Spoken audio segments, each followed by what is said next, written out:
Bonjour, je suis Santov Benjo, porte-parole de la Direction de diplomatie nationale d'Israël et je suis là pour vous fournir des mises à jour quotidiennes et des nouvelles en français. Sur la base de renseignements des FDI et du Conseil de sécurité nationale, un avion de chasse de Tzahal a frappé et tué Haitham Kouajari, le commandant du bataillon de Shati du Hamas. Sous son commandement, les terroristes du Hamas ont mené des raids en territoire israélien le 7 octobre lors de l'invasion et du massacre dans le sud d'Israël. Kouajari était aussi chargé des activités terroristes du Hamas dans l'hôpital Shifa et a commandé les forces du Hamas qui se battaient contre les soldats des FDI dans la région de Shati.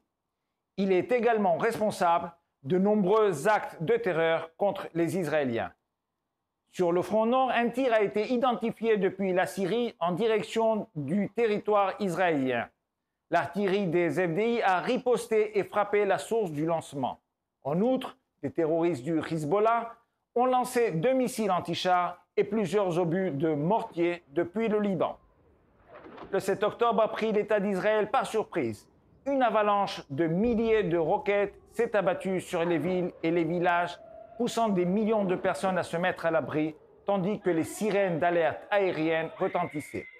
Le peu de temps d'avertissement dont les citoyens disposaient, souvent à peine de 15 secondes, se doit grâce à un système d'alerte déployé par Israël appelé Alerte Rouge.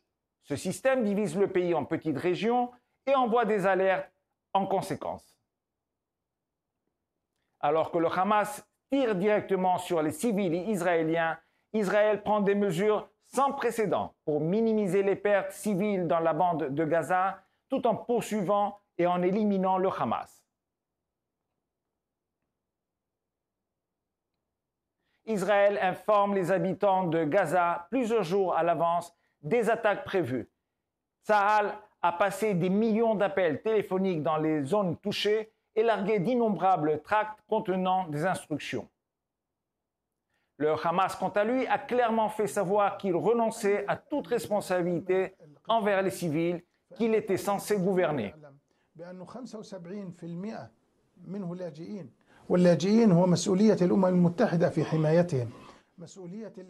Il relève de la responsabilité des Nations Unies. En revanche, l'armée israélienne a annoncé la semaine dernière qu'elle avait lancé un nouveau système d'alerte préventive pour Gaza.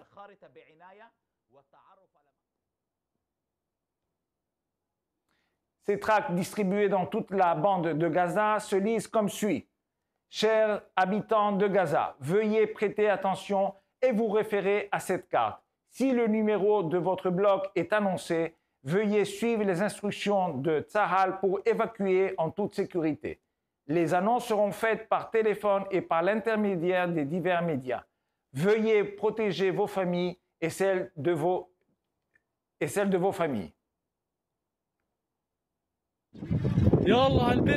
Ces évacués de Gaza assassinés par le Hamas alors qu'ils étaient en route pour la zone de sécurité nous rappellent avec effroi les motivations du Hamas dans cette guerre. C'est nous qui avons besoin de leur sang.